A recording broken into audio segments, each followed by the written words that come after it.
Baik, bismillahirrahmanirrahim. Assalamualaikum warahmatullahi wabarakatuh. Alhamdulillahirabbil alamin. Assalatu wassalamu ala asyrafil anbiya'i wal mursalin sayyidina wa maulana Muhammadin sallallahu alaihi wasallam wa ala alihi wa sahbihi ajma'in, amma ba'd. Alhamdulillah, puji syukur kita panjatkan kehadirat Allah Subhanahu wa taala. Sekaligus kita kirimkan salawat dan taslim kepada baginda Rasulullah Muhammad sallallahu alaihi wasallam.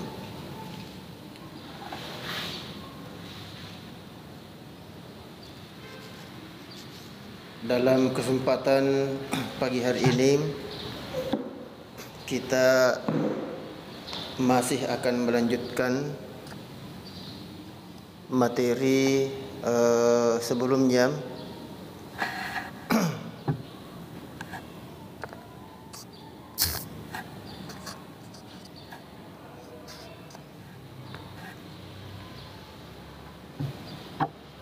yakni terkait dengan keutamaan salat.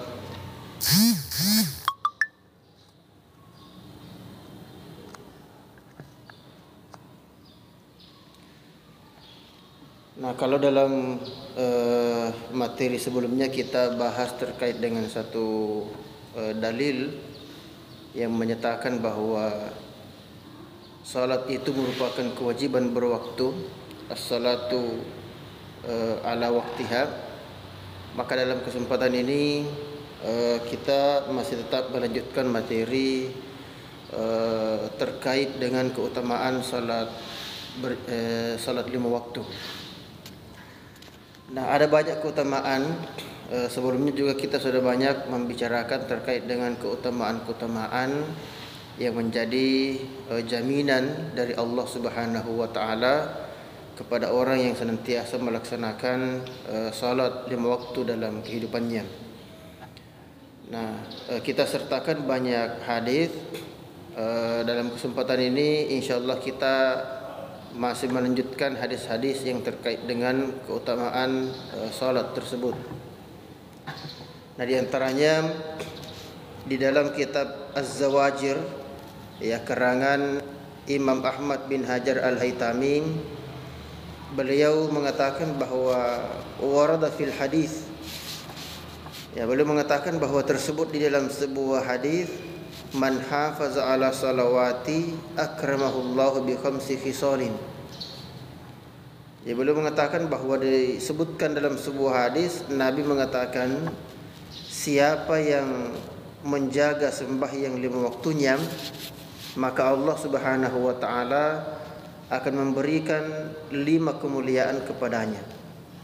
Nah, jadi ini jaminan dari Rasulullah sallallahu alaihi wasallam dengan menyandarkan kepada Allah Subhanahu wa taala sebagai sang Maha Pemberi keutamaan. Nah, Nabi mengatakan bahwa ada 5 kemuliaan yang diberikan bagi orang yang menjaga salatnya dalam kehidupan di bumi ini. Yang pertama, yurfa'u anhu dhiqul aishi. Nah, keutamaan pertama, dia dihindarkan dari kesempitan hidup di dunia. Nah, yang dimaksud dengan kesempitan hidup di dunia di sini berupa mendapatkan kelapangan jiwa. Jadi hatinya selalu merasa tenang dalam situasi dan kondisi apapun, dia selalu tenang. Dan ini suasana batin seperti ini yang sangat mahal sebetulnya. Ketika seorang manusia, seorang hamba sudah memiliki suasana jiwa seperti itu, maka itulah hakikat daripada kebahagiaan. Ya, sebab bisa kita lihat di berbagai kondisi masyarakat kita, begitu banyak manusia hidup dalam kemewahan secara kasat mata. Uangnya banyak, hartanya tidak habis, 7 turunan, ya. Rumahnya banyak. Setiap ada perumahan baru dibuat, maka dia beli lagi rumah. Setiap ada kendaraan merek baru, dia ganti lagi kendaraannya, bahkan kalau perlu bukan diganti, ditambah. Ya, tetapi setiap bertemu dengan orang lain selalu keluhan yang keluar dari mulutnya, bermakna dia tidak mendapatkan kebahagiaan. Nah, bagi orang yang menjaga ibadah salatnya, dia dihindarkan daripada kesempitan hidup tersebut. Ya, mungkin orang lain mendapatkan ujian yang sama dengan dia, tetapi berbeda suasana batinnya. Ya, dia menjalani ujian dari Allah Subhanahu wa taala dengan penuh enjoy, dengan semangat, tanpa merasa berat. Ya, sedangkan ada orang lain juga yang ujiannya mungkin sama, tetapi sudah sampai stres, sudah harus minum obat macam-macam. Ya, karena memang 90% penyakit itu disebabkan karena kejiwaan yang rusak. Nah, ternyata di balik istana yang ia tinggali, ya, di dalamnya itu terdapat jiwa yang rapuh. Itu bagi orang yang tidak menjaga salatnya dalam kehidupan dunia ini. Ya, namun sebaliknya, orang yang senantiasa menjaga ibadah salatnya, dia pasti akan merasakan sebuah ketenangan yang hakiki, ketenangan yang luar biasa. Nah, itu janji dan keutamaan pertama dari Allah Subhanahu wa taala menurut baginda Rasulullah Muhammad sallallahu alaihi wasallam bagi orang yang senantiasa menjaga salatnya. Yang kedua, wa adzabul qabri. Ya, jadi bukan hanya dihindarkan dari sempitnya hidup di dunia, tapi juga dia akan dihindarkan dari azab kubur. Jadi bukan cuma sempitnya dunia yang nyata ini, tapi sempitnya dunia barzah, dia pun akan dijaga oleh Allah Subhanahu wa taala. Nah, saudara-saudara sekalian, di bawah kubur merupakan satu kehidupan yang sangat luar biasa. Orang yang sudah berada di sana akan mendiami kuburnya sampai hari kiamat. Nah, bagi orang yang celaka, maka dia akan merasakan kepedihan dalam waktu yang berkepanjangan tentunya. Ya, tetapi sebaliknya bagi orang yang menjaga ibadah salatnya, Allah yang menjaga dia. Nah, dalam berbagai keterangan dijelaskan bahwa banyak kisah-kisah yang disampaikan oleh para ulama kita, bahkan para nabi-nabi sebelumnya, terkait dengan begitu beratnya azab kubur tersebut. Nah, salah satu dikisahkan dalam sebuah hikayat, dalam sebuah sejarah, pada masa Nabi Isa alaihissalam ada seorang pemuda yang menikah dengan gadis pilihannya. Nah, kemudian alhasil baru 1 hari dia menikah, besoknya istrinya meninggal. Ini tentu luar biasa sakitnya hatinya ini.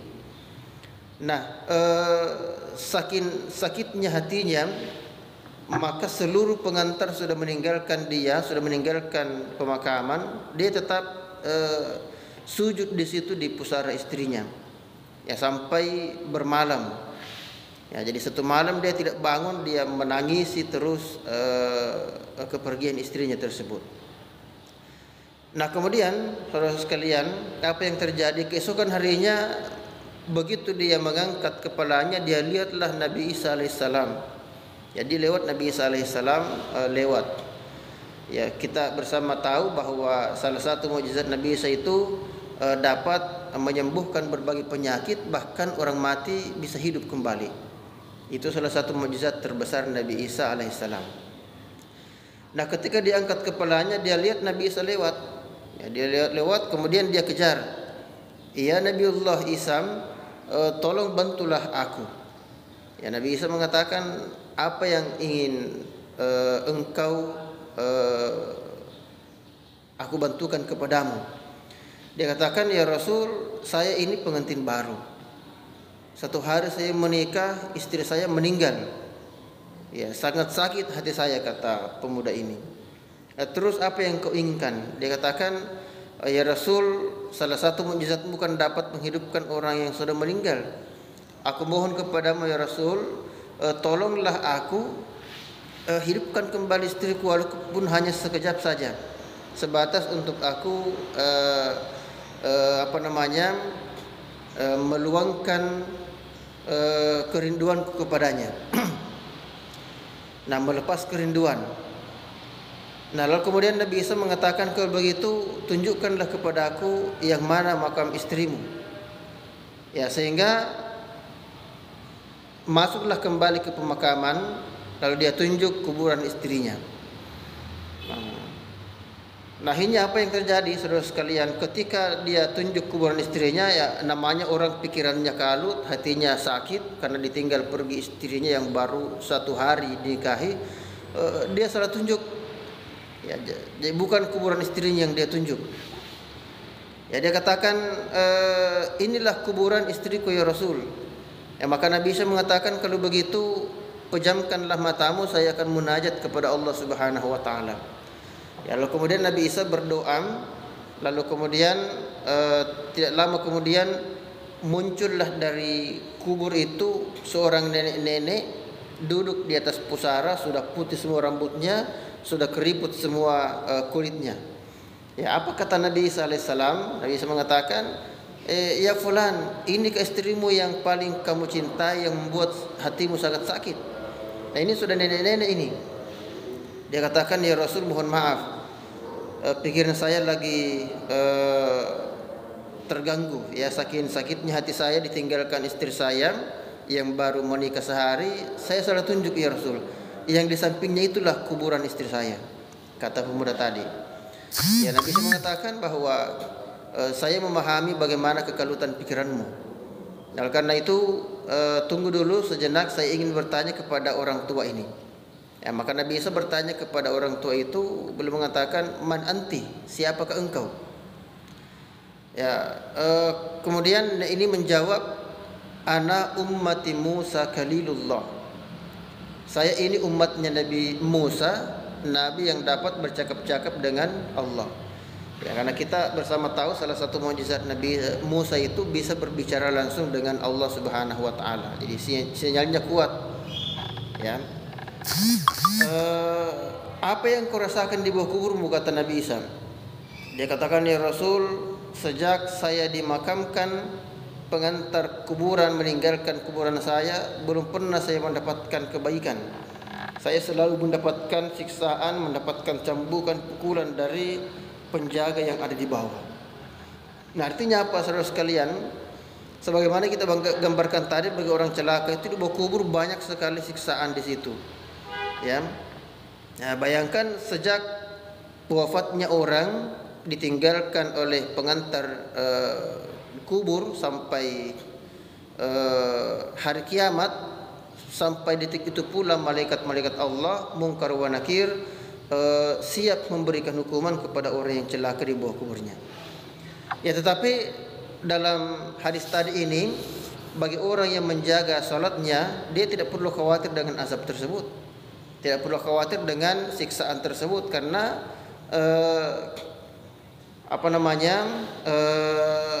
Allah Subhanahu wa taala akan menghindarkan dia dari azab kubur, wa azabil qabri.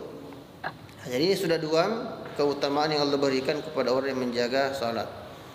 Yang pertama tadi, dia akan dihindarkan dari kesempitan hidup di dunia, dan yang kedua dihindarkan dari kesempitan hidup di alam barzah, di kubur. Nah, kemudian saudara sekalian, yang ketiga, keutamaan yang diberikan Allah kepada orang yang menjaga salatnya adalah wa yu'tihillahu kitabahu biyaminihi. Dia akan menerima surat amalnya dengan tangan kanannya. Nah, jadi menerima surat amalan melalui tangan kanan. Ya, dalam berbagai keterangan sudah sering kita dengarkan para mubaligh kita menjelaskan bahwa di akhirat kelak itu manusia terbagi 3 kelompok. Ada orang menerima surat amal dengan tangan kanannya, itulah yang pasti masuk surga, dijamin masuk surga. Ada juga orang menerima surat amalannya dengan tangan kirinya. Nah, inilah penghuni neraka. Nah, sedangkan kelompok ketiga ini yang paling mengerikan. Kelompok ketiga ini Allah perintahkan kepada malaikat membakar besi yang panas, ya, besi yang runcing ujungnya.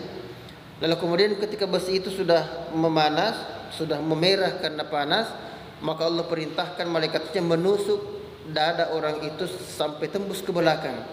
Kemudian lewat dengan lubang itulah tangan kirinya menerima surat amalnya ke belakang. Nah, ini kelompok yang paling mengerikan di akhirat kelak. Ya, 3 kelompok tersebut. Nah, tentu tidak usah kita bertanya di mana tempatnya.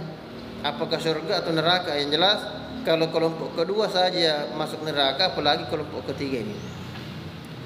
Nah, tetapi kata Nabi, bagi orang yang menjaga salatnya dalam kehidupan dunia ini, dia akan menerima surat amal dengan tangan kanan. Ya, artinya dijamin masuk surga.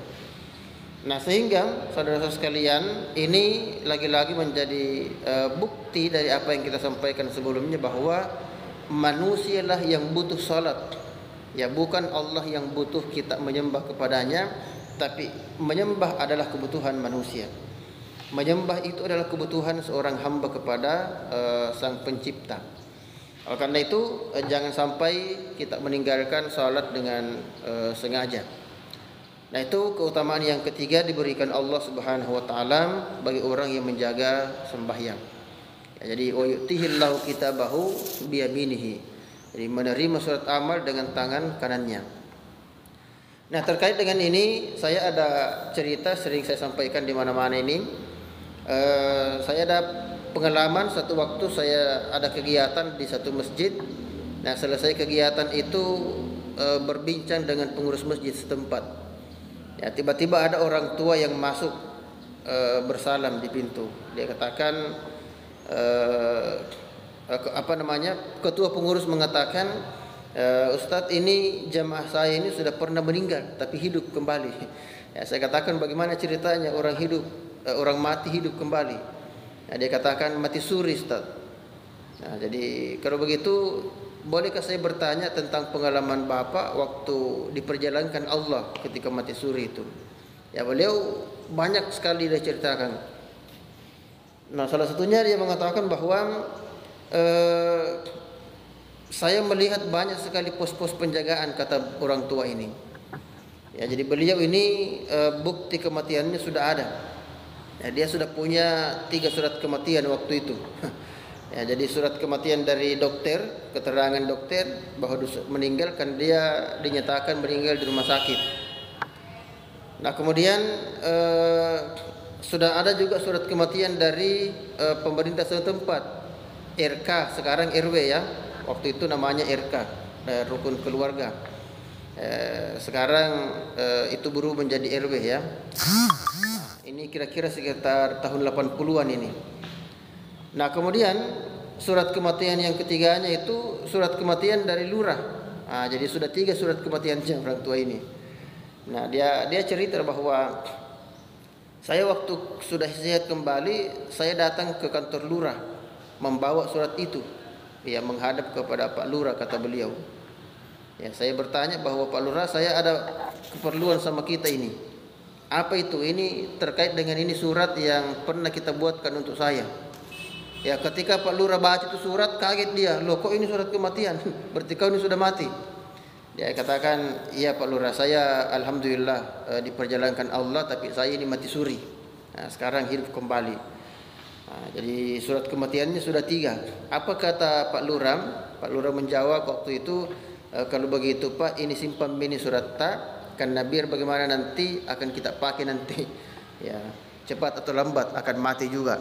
Jadi ini surat tidak usah dikembalikan ke lurah, bawa pulang ke rumah. Ya, dia katakan masih ada itu surat di lemari saya, kata beliau. Nah, baik ya, kita kembali. Apa yang beliau sampaikan terkait dengan pengalamannya ketika diperjalankan Allah ketika mati suri itu, ya mengatakan bahwa saya melihat ada satu tempat yang sangat luas. Saya tidak lihat, saya tidak tahu di mana ujung pangkalnya tempat itu.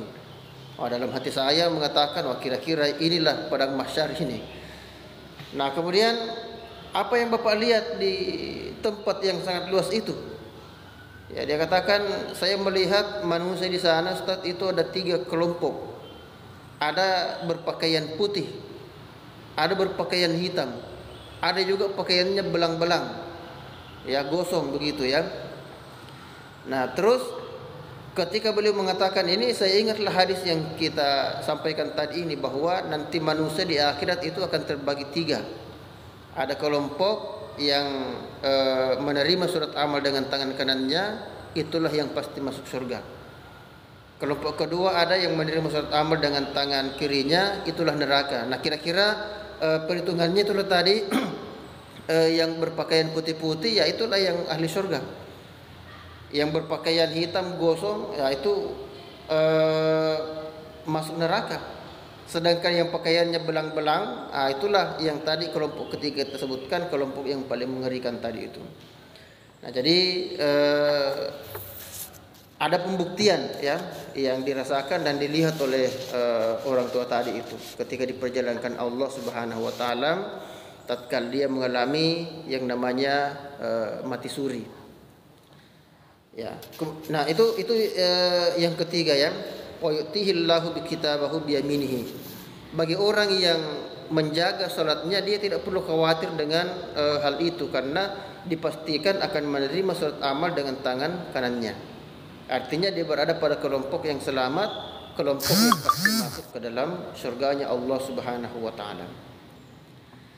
Nah, dalam keterangan yang lain juga dijelaskan bahwa nanti bagi orang yang munafik itu, dia akan merasa, saya di dunia kan pernah juga berbuat baik. Ya, maka dia mencoba untuk berpindah tempat, tapi selalu ketahuan oleh malaikat-malaikat Allah Subhanahu wa taala. Nah, artinya tidak ada gunanya kita memperturutkan hawa nafsu ya dalam kehidupan kita ini, sebab tidak ada orang yang selamat. Ya, kalau dia melakukan perbuatan salah atau pelanggaran. Nah, kemudian kita persingkat ini ya, sudah jam.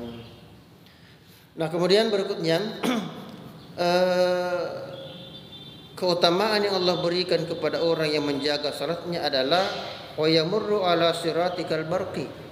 Dia akan menyeberangi titian siratal mustaqim kal barqi, bagaikan kilat yang menyambar.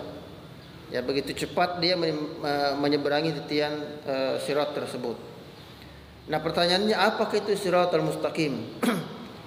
Nah, ini memang ada banyak pendapat di kalangan ulama, tapi sebetulnya satu. Ya, bisa kita korelasikan pendapat-pendapat itu. Ada yang mengatakan siratal mustaqim itu tempat yang sangat sempit. Ada juga mengatakan siratal mustaqim itu tempat yang sangat luas. Nah, bagaimana kita mengkorelatifkan akan keterangan ini? Ya, ini berdasarkan pada amaliyah yang orang lakukan sebetulnya. Siapa yang bagus ibadahnya kepada Allah, maka semakin bagus ibadahnya, semakin bagus salatnya, semakin dia merasakan siratal mustaqim itu sangat luas, sebagai tempat yang sangat luas. Tetapi semakin sedikit orang itu melakukan ketaatan dan penyembahan kepada Allah Subhanahu wa taala, maka dia akan merasakan siratal mustaqim itu sebagai tempat yang sangat sempit. Nah, jadi keterangannya seperti itu.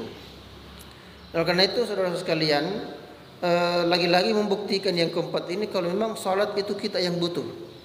Ya, ibadah salat itu kita lah yang butuh, hamba Allah Subhanahu wa taala, supaya nanti ketika berada di siratal mustaqim kita akan mendapatkan kelapangan menyeberangi titian tersebut. Nah, tadi yang saya sampaikan tadi bahwa orang itu pernah mati suri, beliau menceritakan tentang kisah ketika dia diperhadapkan pada titian siratal mustaqim tersebut. Ya, saya tanya, apa yang Bapak saksikan di situ? Dia katakan bahwa saya melihat di tempat tersebut ada penjaga mengatakan kita harus menyeberangi jurang itu, tetapi tidak ada penyeberangan yang saya lihat. Ya, tapi kita wajib menyeberang.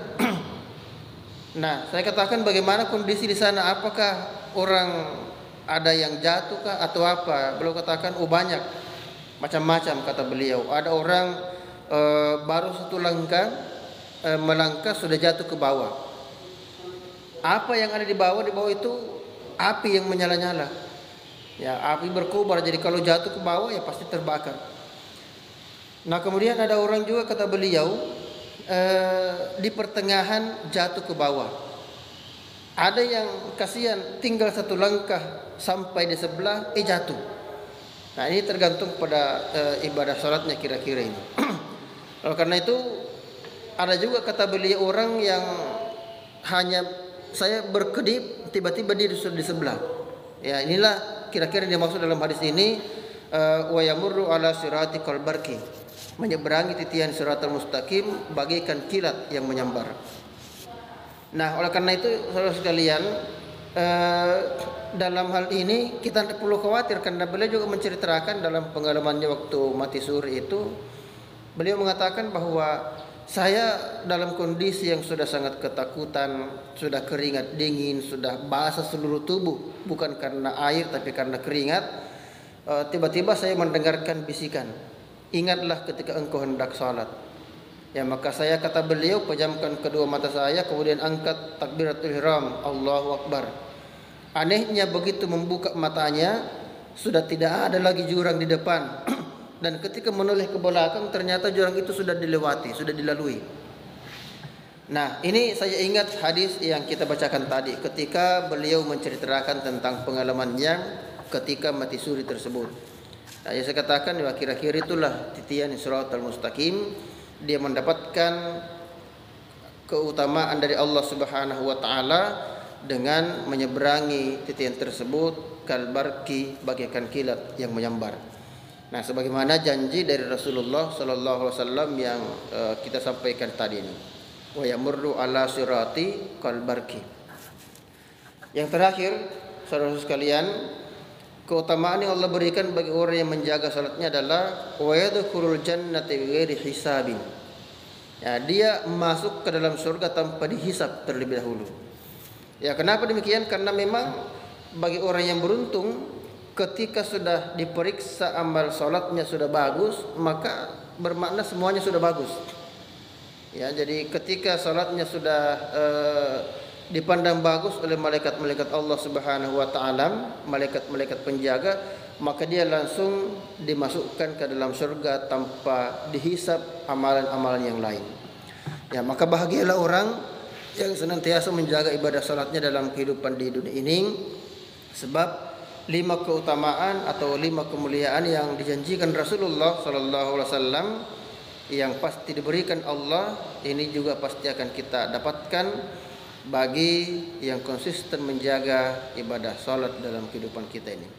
Oleh itu, saudara sekalian, ini pelajaran dalam kondisi apapun, kecapaian, keletihan, tetap salat. Salat dulu kemudian istirahat. Kalau dirasa masih panjang waktu dan diyakini kita masih bisa salat ketika tidur dulu, ya silahkan, tidak masalah. Tetapi itu tentu pahalanya sudah berkurang. Ya, dan juga ada kekhawatiran jangan sampai kita menganggap waktu masih panjang, ternyata kita kehabisan waktu karena ketiduran. Nah, sehingga kembali bahwa ini lagi-lagi menjadi satu pelajaran besar buat kita umat manusia, utamanya umat Islam, untuk senantiasa menjaga ibadah salat dalam kehidupan kita ini. Nah, insyaallah kita lanjutkan kajian kita pada pertemuan sebelumnya, pada pertemuan berikutnya, dan semoga kita menjadi bahagian hamba-hamba Allah yang dicintai dan diridhoi, dan menjadi umat yang senantiasa menjadi pengikut Rasulullah sallallahu alaihi wasallam, diampuni Allah dan mendapatkan syafaat dari Rasulullah Muhammad sallallahu alaihi wasallam. Nah, demikian perjumpaan kita pada pagi hari ini. Semoga dirahmati Allah Subhanahu wa taala. Wallahul muwaffiq ila aqwamit thariq. Wassalamualaikum warahmatullahi wabarakatuh.